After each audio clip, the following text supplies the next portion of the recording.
Hey man, it's your boy Hellcat Slick, man. Finna bring y'all another banger video, man. How y'all doing out today? Make sure y'all subscribe to the channel. Go on and hit that like button, cause you know it's a banger, cause your boy Hellcat Slick bringing it to you, man. Also drop some comments, man. I'm finna bring y'all some knowledge to the channel. But today's video is gonna be a little bit different. Normally, you know, I'm pulling up on the car scene, showing y'all different cars, different stuff like that, and then doing some work with Ghost park across the street. So today we're gonna be doing an install video on shocks. Now with these shocks, they normally can go on any type of car, but right now I'm doing them on a big suburban van right here, as you can see, man. So let me walk over here and show y'all my product. So right here is the shock. So there's some air shocks. Came from, where they came from? Gearwood Hijack Air Adjustable Shock Adapter. So right here, here's the shocks right here, man. Here's the line that they send you right here. So pretty much how this works, since they got a cap on it, you step out here in the light so y'all can see. So pretty much how it works, so what you want to do, you taking your shocks off, you're replacing them with these, but since they're air shocks, so pretty much what you're doing, you can air them up. So with this being a heavy set van like this right here, pretty much you can adjust it to how you want it to be. So normally people spend like the $5,000 for the big the automatic air suspension shocks that they have. But with this one right here, a lot of traveling, a lot of carrying, stuff like that, so they wouldn't have room for the tank. So we're going to do it old school and do the air suspension stocks this way. So let me go and show you the pretty much setup, how I got one kind of laid out and what you want to do. So when you're getting ready to do the install, number one, you got to take your tires off. Jack your car up as well. Now, since we sitting like on a driveway, so it's gonna be kind of a slant, whatever. So make sure you jack it up. Take your tires off. Always, always, always. When you're taking your tires off, always put them underneath the car for safety reasons. Also, you want to have a jack stand underneath there as well. Another thing you can do, got your blocks in front of the car, just for it won't roll down the driveway right here. So you want to do that on both sides. So you see them, I got them down there. And right here I got my second jack on here for my shocks, just to give me some extra support and safety reason, just because, man, you do not want this car to fall on you. So always being safety first when you're doing something like this. All right. And then also, I probably asked why I took the tire off. It's easier if you take the tire off, because you see I don't got nothing blocking me in front of me to get to that tire. All right. So once you do that, man, let me see what else I got going for y'all. Now, let me show y'all how. I haven't put it all the way up there yet, but I ran my line. So pretty much this is how I got it going. I got my shock right here. It's going to go through there. You want to run your line through here. They give you more clamps so you can make it nice and tight. And then how it looks on the finished side of it, it's a line right here. It's like a little T thing. And so what you do, when I finish tightening it up, this is what it's going to look like. And all you do is you put your air hose on it right here, and you air up your shocks where you want it at. It's just like a tire. You airing it up, you deflating it, just like that, man. So this is pretty simple. And also, as you can see, you really don't even got to get on the ground. You really ain't even got to get on the ground as much.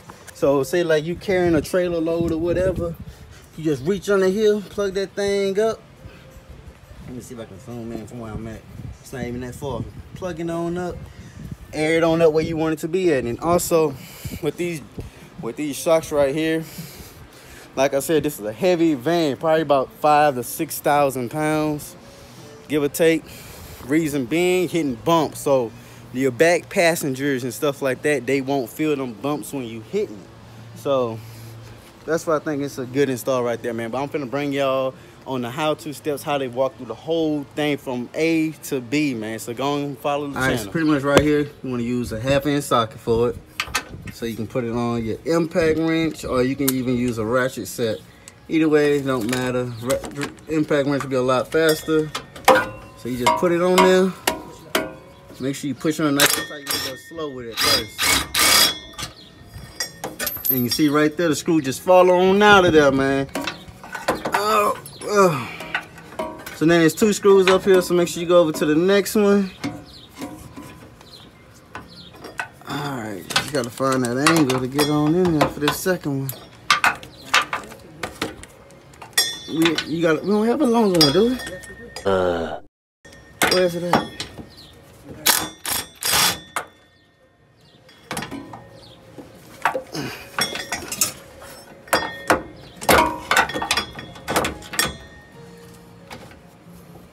One hour later. Almost there. So this one is in a difficult angle.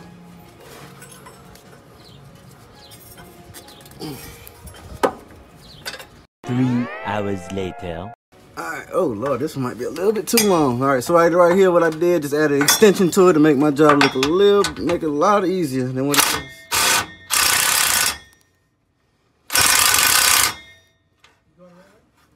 One eternity later. Alright, I got it now.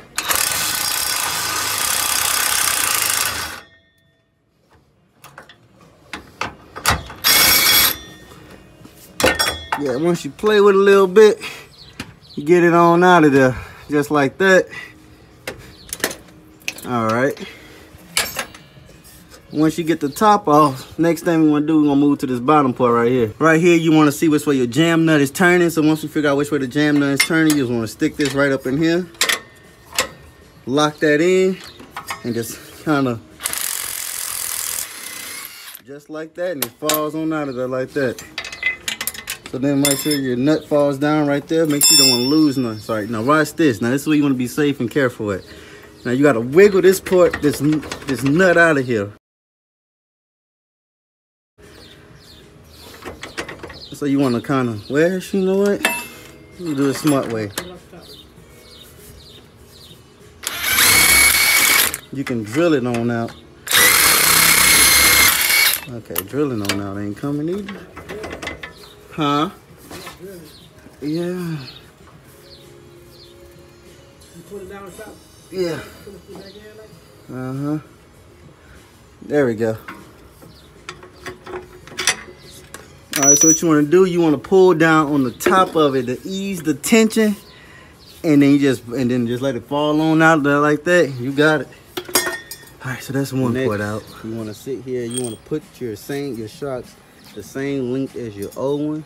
So pretty much you do, just pull your top part right there until you get them leveled out, and make sure that they are the same size. So next thing we're gonna do, we're gonna do the install part of it. Alright, no, none of his is script. Alright, so going back install, man, I always recommend to hand tighten the ones that you're going in first. Recommend, oh, I got my hand all in the way. Let me get this thing hand tightened now. I'll show y'all guys what I'm talking about. Try to hold it from down here so you can see what I'm working on. So like I said, I like to do like a hand tighten. Always, my preference, always do the hard one first, you know, because and so then once you just get one sitting up there, just go and throw that next one on in there.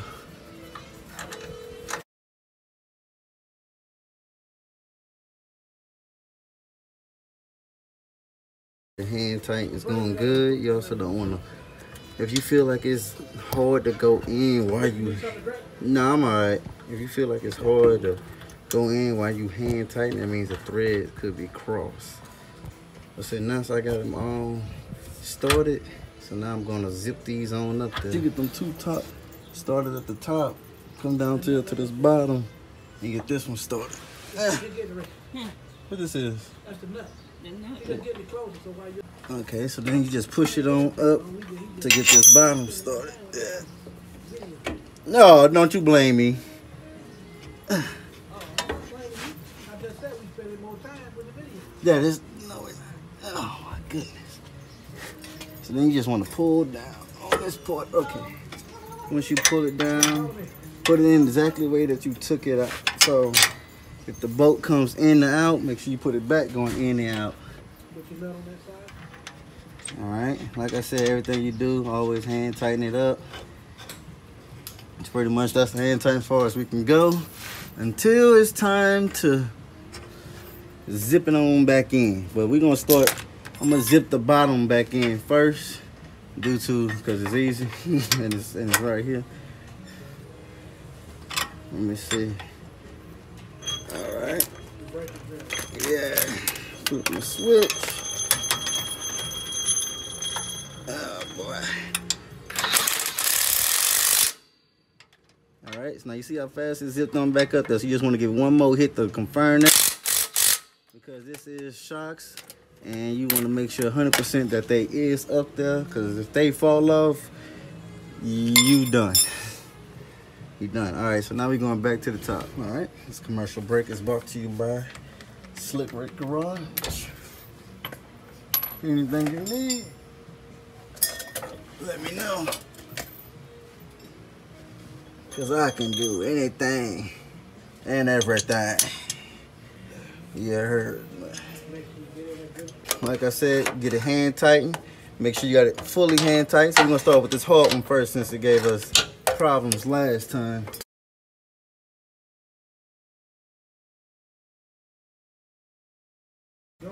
Yeah, they up there.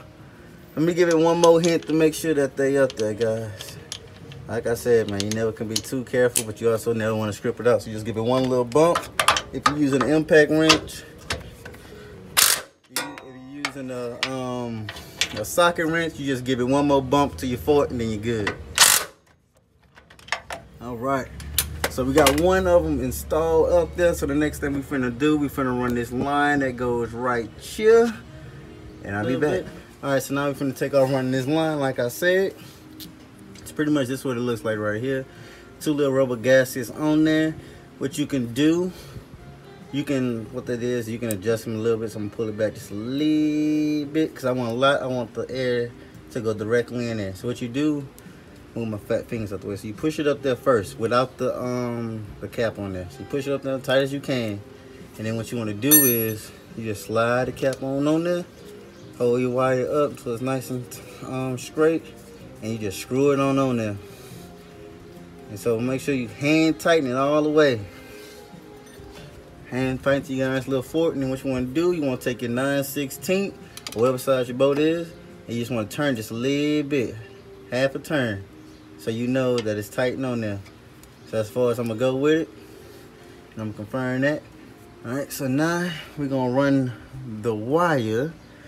So you see my exhaust pipe sitting right here, so you want to run it away from the exhaust, because you know it heats up, so you don't want nothing laying on it.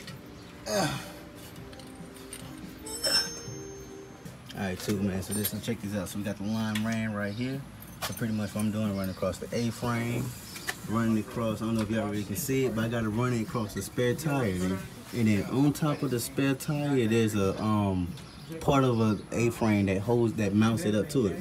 So I'm running straight across that, and then as you probably can see it better. See, I got it coming through right here, which this is the wire right here.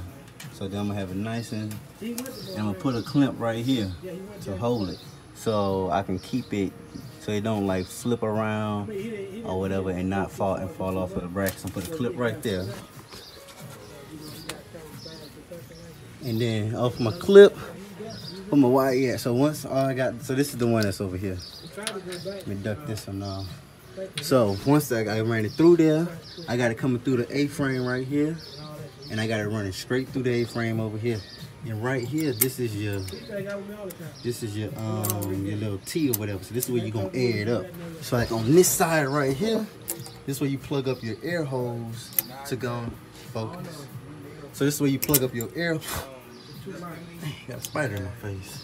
This is where you plug up your air hose to air up your shots to go up and down however you want it.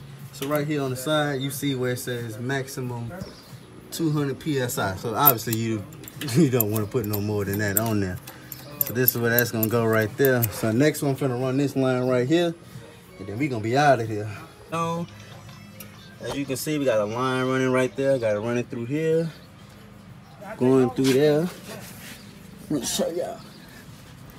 Like I said earlier, man, I got it ran, all my wires got them coming through here with a little bit of slack, you know, just for we don't want no tight crimps. So I got it running through here, through there, push it through there. And what I can do, once you finish, just throw your lines on there like that, and you done. And then your finished product looks like this. Oh yeah, look at that. Professional. Throw a little cap on there, and we out of there. Yeah, I'm finna air the thing up real quick. All right, next thing I do is put the wheels on. So let's see if we can do a little quick trip right quick. Go on and put that cap on there like you do for your tire, man. Once a screw on there for me. That's a valve stem cap. Valve stem cap, correct. Turn forward. All right, man. So once you go on and do that, you're pretty much done, man. See now, finished product. Put your wheel on there, sitting upright. So you kind of want it to balance your front to your back. So I got that going on, man. So pretty much thank y'all for watching this video. Like I said earlier, man, subscribe to the channel. All type of installs and mods coming on this channel. It doesn't matter what type of car it is. I can do anything. I'm a mechanic. So you need some help, hit me up in my DMs on my social media. You know where me at, man. It's your boy Hellcat Slick, and we out of here.